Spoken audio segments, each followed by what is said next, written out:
Avec l'imprévisibilité qu'on a du côté de la Maison-Blanche, c'est sûr que ça amène des tensions comme on a vu toute la semaine au niveau des consommateurs. Puis si on regarde ce qui se passe au niveau du Canada, puis on ne va pas juste parler des consommateurs, mais aussi de la confiance des dirigeants d'entreprise. Lorsqu'on prend le baromètre, le sentiment, en ce moment, les entrepreneurs, les dirigeants d'entreprise, le degré de confiance a chuté, pas au niveau qu'on avait vu durant la crise financière, pas au niveau qu'on avait vu au pire de la période COVID, mais encore plus bas que ça. C'est vraiment un cru historique qu'on n'a pas vu depuis environ 25 ans. Puis c'est la même chose au niveau du consommateur. Donc, l'inquiétude du consommateur est plus grave en ce moment que durant la crise financière, que durant le COVID. Et en ce moment, au moment qu'on se parle, on a atteint un nouveau creux. Pourquoi? Bien, on le sait, hein, on lit tous les nouvelles, puis toute cette incertitude-là amène des inquiétudes. Et là, ici, lorsqu'on parle de ce genre de données-là économiques, j'en ai déjà parlé dans le passé, on parle des données douces. Là, en anglais, on dit des soft data. Donc, il faut prendre ça avec un grain de sel parce qu'un soft data, comme ça, c'est une humeur. Comme on peut l'observer, rapidement après la crise financière, la confiance est revenue. Rapidement, durant la période du COVID, la confiance était revenue. Donc, c'est une donnée qui est volatile.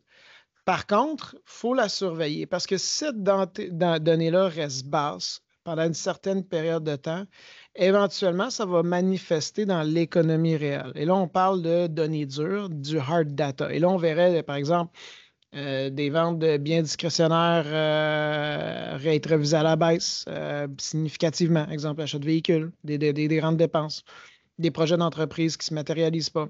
Donc, la question, c'est est-ce que ce sentiment-là va rester? Bien, tant qu'on est dans cette période d'incertitude-là, puis il n'y a pas de nouvelles ou que c'est moins pire que prévu, parce que souvent, c'est quand c'est moins pire, rapidement la confiance augmente. On n'est pas obligé de revenir dans un scénario idéal, mais c'est dans la situation qu'on est. Puis là, on se dit, bien, on comprend pourquoi, parce qu'au Canada, on est vraiment des victimes de ce qui se passe en termes de décisions politiques au niveau de la Maison-Blanche.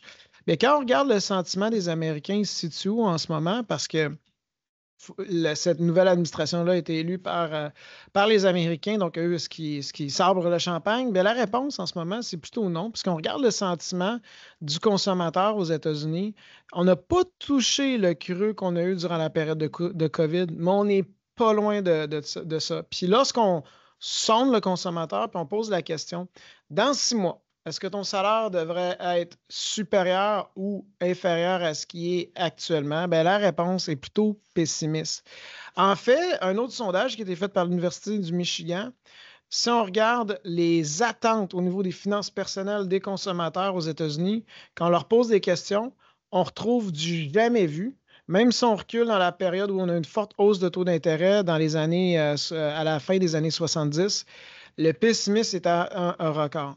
Là encore, c'est des sentiments, ce n'est pas des faits. Et il ne faut pas oublier que dans le sentiment, des fois, se cache une partisanerie politique. Donc, peut-être certaines personnes, des Américains qui n'aiment pas la nouvelle administration vont exagérer leur réponse.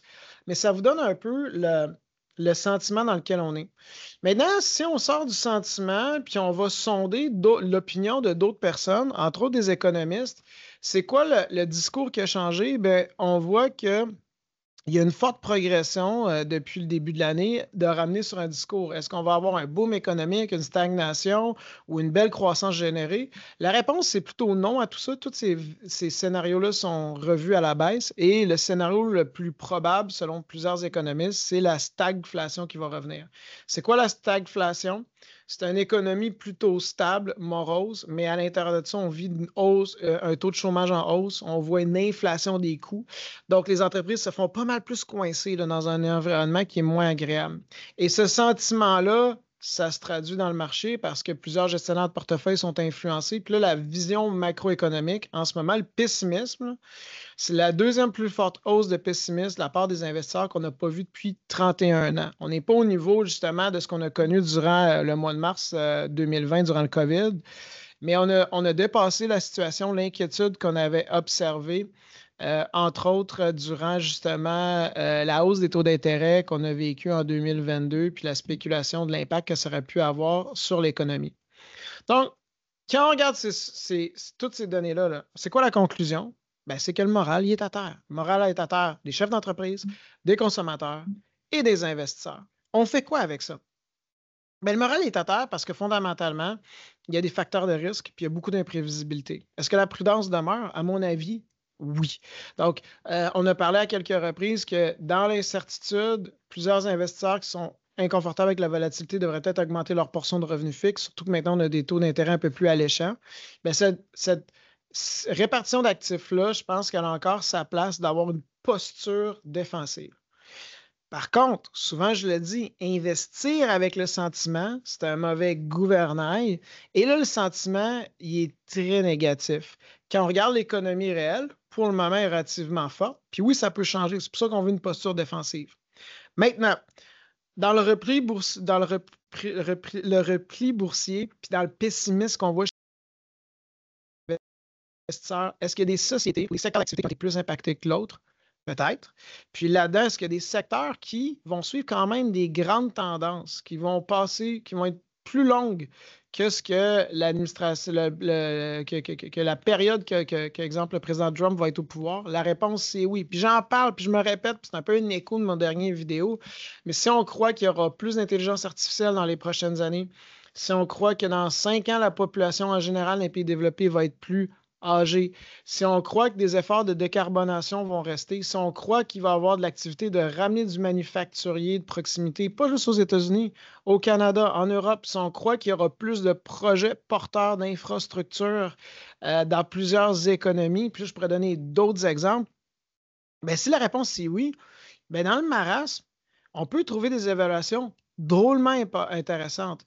Puis effectivement, ça n'empêchera pas justement le défi qu'on va avoir à court terme d'imaginer un monde où ça peut être pire avant d'être mieux, mais c'est quand même peut-être le temps de se repositionner avantageusement, donc d'être à l'offensive dans notre allocation boursière. Je vous remercie. On se reparle la semaine prochaine.